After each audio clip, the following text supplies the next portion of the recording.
Números capítulos 30 a 32. No capítulo 30, temos o voto ao Senhor. Esta pequena parte do livro tem o que podemos chamar um caráter dispensacional. Aplica-se especialmente a Israel e trata da questão dos votos e juramentos. O homem e a mulher estão em flagrante contraste com este objeto. Quando um homem fizer voto ao Senhor, ou fizer juramento, ligando a sua alma com obrigação, não violará a sua palavra, segundo tudo que saiu da sua boca, fará. Versículo 2. A respeito da mulher, o caso era diferente. Também quando uma mulher fizer voto ao Senhor, e com obrigação se ligar em casa de seu pai na sua mocidade, e seu pai ouvir o seu voto e a sua obrigação, com que ligou a sua alma, e seu pai se calar para com ela, todos os seus votos serão válidos, e toda a obrigação, com que ligou a sua alma, será válida.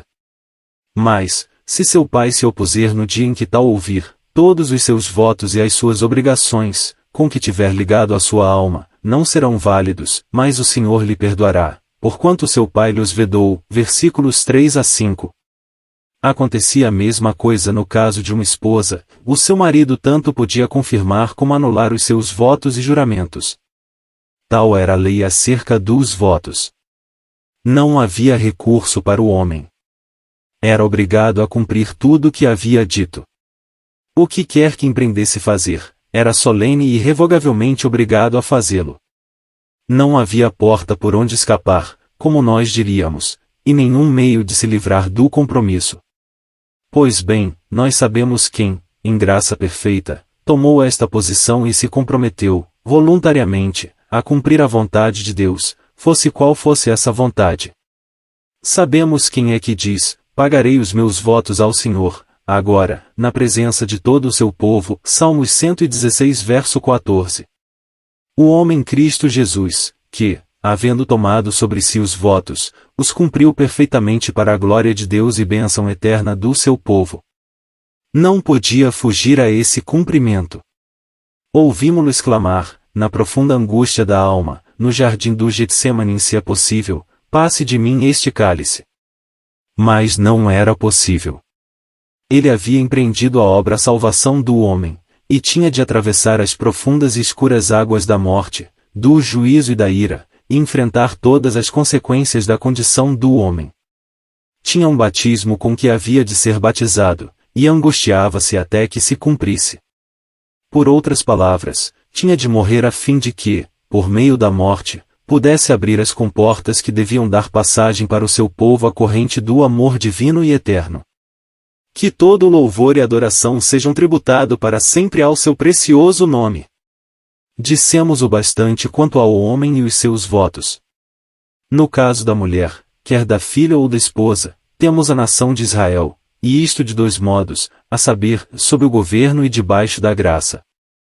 Considerada segundo o ponto de vista do governo, o Senhor, que é ao mesmo tempo o pai e o marido, tem estado calado a seu respeito, de forma que os seus votos e juramentos são válidos, e ela sofre, até hoje, as consequências e é obrigada a conhecer a força destas palavras: e melhor é que não votes do que votes e não pagues. Eclesiastes 5 verso 5.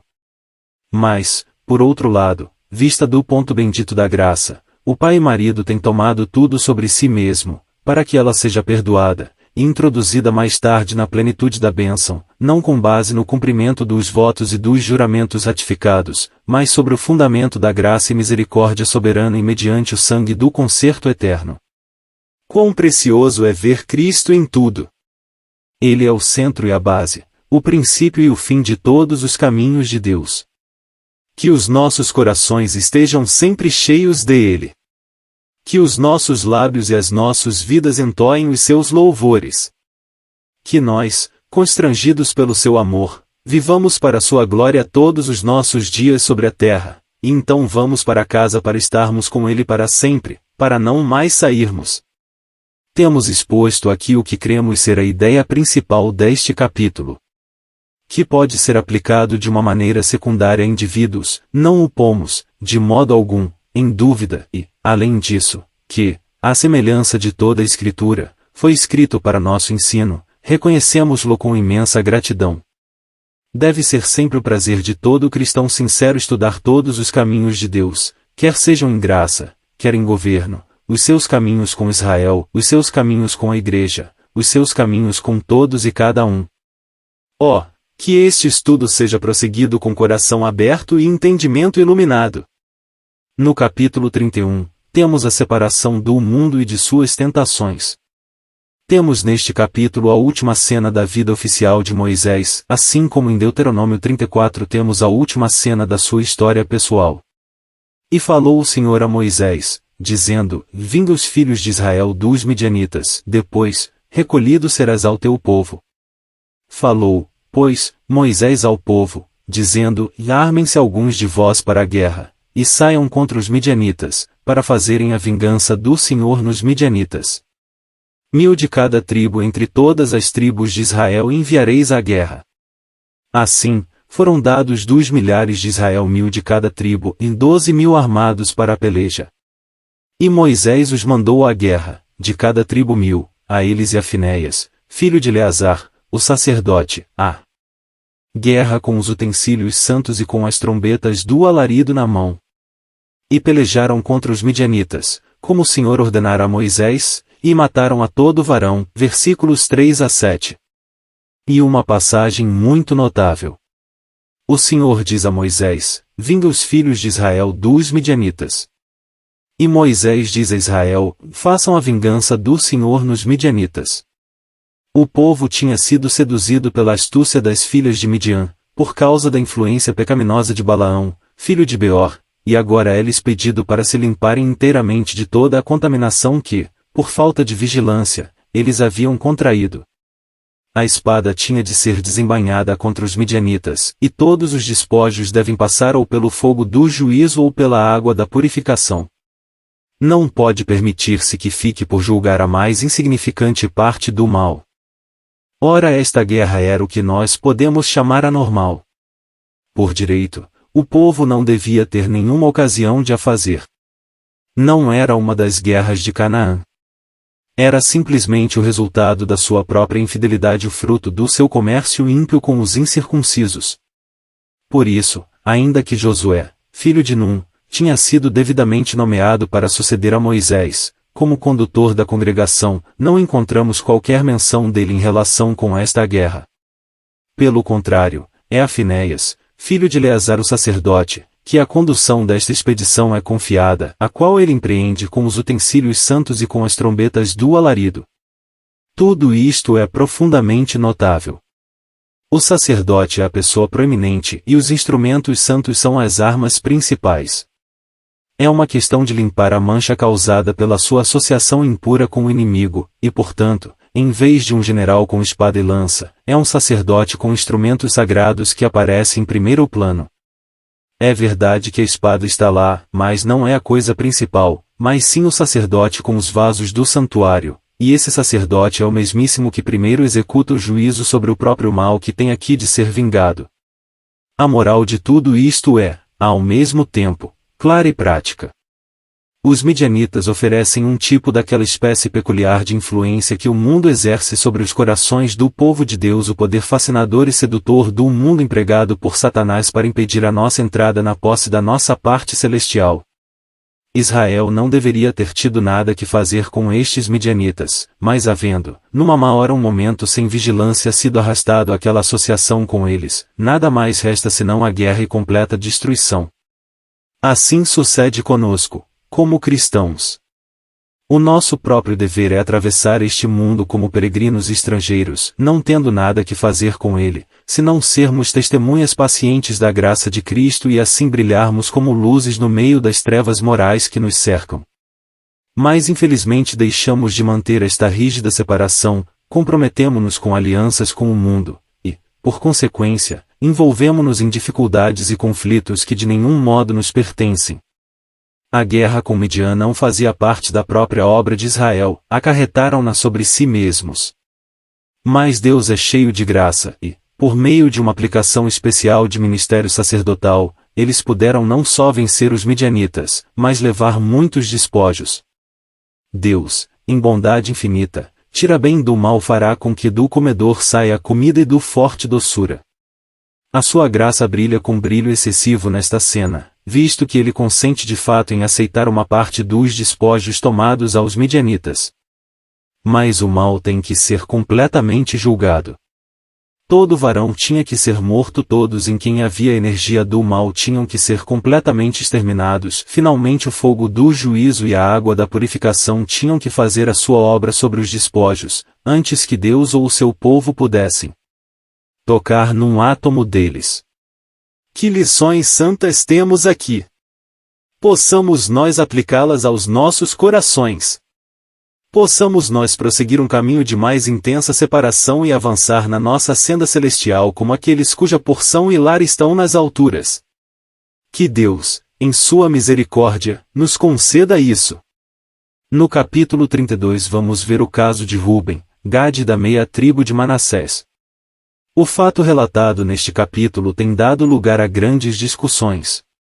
Tem-se emitido diversas opiniões sobre a conduta das 2,5 tribos.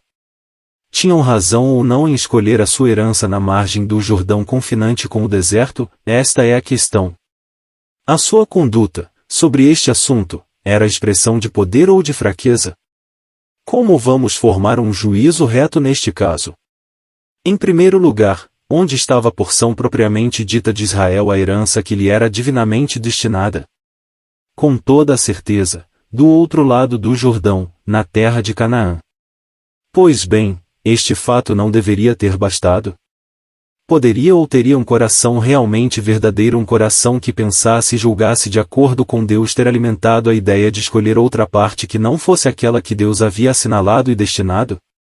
Impossível. Por isso, não temos necessidade de ir mais longe para ter um juízo divino sobre este assunto. Era um erro e prova de pouca fé por parte de Ruben, Gade e a meia tribo de Manassés buscar um limite do lado de cá do rio Jordão. Regeram-se, na sua conduta, por considerações egoístas e mundanas pela vista dos seus olhos por motivos carnais. Contemplaram a terra de Jazer e a terra de Gileade e avaliaram-na inteiramente segundo os seus próprios interesses, e sem nenhuma consideração pelo juízo e vontade de Deus. Se tivessem simplesmente esperado em Deus, a questão de se estabelecerem do lado de cá do Jordão nunca teria sido levantada. Mas quando as pessoas não são simples e sinceras, metem-se em circunstâncias que dão lugar a toda a sorte de problemas. E muito importante estarmos habilitados, pela graça divina, a seguir uma linha de conduta e a trilhar um caminho tão inequívoco que não possam ser levantadas dificuldades. É nosso santo e feliz privilégio comportarmos-nos de forma que não possa surgir nenhuma complicação. O segredo de assim agir é andar com Deus e ter desta forma a nossa conduta regulada pela sua palavra. Mas Ruben e Gade não se guiavam assim, e isto é óbvio por toda a história. Eram homens de coração dobre, homens de princípios mistos, meros interesseiros, homens que buscavam os seus próprios interesses, e não as coisas de Deus. Se estes últimos tivessem enchido os seus corações, nada os teria induzido a tomar a sua posição fora dos verdadeiros limites. É muito claro que Moisés não tinha simpatia pela sua proposta. O juízo do Senhor sobre a sua conduta não lhe consentia atravessar o Jordão. O seu coração estava na terra prometida, e ele desejava ir para ali em pessoa. Como, pois, podia ele aprovar a conduta de homens que não só estavam dispostos como desejosos de se estabelecerem fora dela? A fé nunca poderá estar satisfeita com coisa alguma que não seja a verdadeira posição e porção do povo de Deus. O olhar simples só pode ver, e um coração fiel só pode desejar a herança dada por Deus. Por isso, Moisés condenou imediatamente a proposta de Ruben e Gade. É verdade que mais tarde ele moderou o seu juízo e deu o seu consentimento. A sua promessa de atravessarem o Jordão armados diante dos seus irmãos obteve de Moisés uma espécie de assentimento. Parecia uma extraordinária manifestação de desinteresse e energia deixar atrás todos os seus e atravessar o Jordão só para combater por seus irmãos. Mas onde haviam eles deixado os seus? Tinham-nos deixado fora dos limites assinalados por Deus. Tinham-nos privado de um lugar e de uma parte na verdadeira terra da promessa, essa herança da qual Deus tinha falado a Abraão, a Isaque e a Jacó. E para quê? Só para terem boas pastagens para os seus gados. Com um objetivo como este, as 2,5 tribos abandonaram o seu lugar dentro dos limites do Israel de Deus. As consequências do estabelecimento das 2,5 tribos ao oriente do. Falemos um pouco sobre o Rio Jordão. E agora vejamos as consequências desta linha de conduta. Seria bom que você leia Josué capítulo 22. Aqui temos o primeiro lamentável efeito da conduta equívoca de Ruben e Gade. Vêem-se na necessidade de edificar um altar de grande aparência, com receio de que no futuro os seus irmãos os repudiassem. Que prova tudo isto? Prova que estavam completamente enganados. Quando se estabeleceram deste lado do Jordão. E note-se o efeito produzido em toda a Assembleia, o efeito alarmante e perturbador deste altar. À primeira vista, apresentava o aspecto de uma rebelião. Ouvindo isto, os filhos de Israel, ajuntou-se toda a congregação dos filhos de Israel em Siló, para saírem contra eles em exército. E enviaram os filhos de Israel aos filhos de Ruben e aos filhos de Gade, e à meia tribo de Manassés, para a terra de Gileade, Finéias, filho de Eleazar, o sacerdote, e 10 príncipes com ele, de cada casa paterna um príncipe, de todas as tribos de Israel, e cada um era a cabeça da casa de seus pais nos milhares de Israel. E, vindo eles, aos filhos de Ruben, e aos filhos de Gade, e à meia tribo da Manassés, à terra de Gileade, falaram com eles, dizendo: E assim diz toda a congregação do Senhor: tais 2,5 tribos não pertenciam à congregação? Que transgressão é esta, com que transgredistes contra o Deus de Israel, deixando hoje de seguir ao Senhor, edificando-vos um altar, para vos rebelardes contra o Senhor? Foi-nos pouco a iniquidade de Peor, de que ainda até ao dia de hoje não estamos purificados, ainda que houve castigo na congregação do Senhor para que, hoje, abandonais ao Senhor? Será que, rebelando-vos hoje contra o Senhor, amanhã se irará contra toda a congregação de Israel? Se é, porém, que a terra da vossa possessão é imunda, passai-vos para a terra da possessão do Senhor, onde habita o tabernáculo do Senhor, e tomai possessão entre nós, mas não vos rebeleis contra o Senhor, nem tampouco vos rebeleis contra nós, edificando-vos um altar, afora o altar do Senhor, nosso Deus. Josué 22 versos 12 a 19. Ainda que as 2,5 tribos estavam de fato separadas da nação de Israel. Pois bem, toda esta grave desinteligência, toda esta inquietação e este alarme, era o resultado da falta cometida por Ruben e Gade. De certo, podem explicar-se e dar satisfação aos seus irmãos no tocante ao altar. Mas não teria havido necessidade de explicações nem causa para alarme se eles não tivessem tomado uma posição equívoca. Aqui estava a origem de todo este mal, e é importante para o amigo entender este ponto com clareza e deduzir dele a grande lição prática que está destinado a ensinar-nos. Toda a pessoa cuidadosa que pondere atentamente toda a evidência no caso não pode duvidar, de modo algum, que as 2,5 tribos fizeram mal em se deter junto ao Jordão e de estabelecer ali a sua habitação. Isto parece-nos indiscutível até mesmo com base no que já havemos visto, e se mais provas fossem necessárias, proporcionava-as o fato de que elas foram as primeiras a cair em poder do inimigo. Veja 1 Reis 22 verso 3. Mas, o amigo poderá perguntar: que importância tem tudo isto para nós? Este pormenor da história tem algum significado ou instrução para nós? Sem dúvida. Segreda aos nossos ouvidos com profunda solenidade, e não menosprezeis a vossa posição à vossa própria parte, dando-vos por satisfeitos com as coisas deste mundo e tomando qualquer outra posição que não seja a morte e ressurreição, o verdadeiro Jordão espiritual. Sem dúvida, há muitos crentes sinceros que não veem a chamada celestial e posição da igreja, que não compreendem o caráter especial da verdade ensinada na Epístola aos Efésios, que são, contudo, segundo a luz que têm, zelos consagrados, e de coração reto, mas estamos persuadidos de que tais pessoas perdem bênção incalculável para as suas próprias almas, e ficam muito aquém do verdadeiro testemunho. Tal é, segundo cremos, o ensino desta parte do livro. É um ponto muito importante não ter o coração dividido e tomar uma decisão inequívoca por Cristo. Aqueles que professam ser cristãos, que renegam a sua vocação e caráter celestial e atuam como se fossem cidadãos deste mundo, causam grave prejuízo à causa de Deus e ao testemunho de Cristo. Convertem-se em instrumentos dos quais Satanás sabe tirar excelente partido. Um cristão indeciso, de dobre coração, é mais inconsistente que um mundano declarado ou infiel. A falta de realidade dos professos é muito mais prejudicial à causa de Deus do que todas as formas juntas da depravação moral. Isto pode parecer uma afirmação forte, mas é verdadeira. Cristãos professos, ou apenas de nome homens de diversos princípios, pessoas de procedimento duvidoso, são os que fazem maior agravo à causa, e que mais favorecem os desígnios do inimigo de Cristo. Homens de coração íntegro, sinceros e valorosos testemunhos de Jesus Cristo, homens que claramente mostram que buscam uma pátria melhor, sinceros e estranhos para o mundo, eis o que exige a crise em que nos encontramos.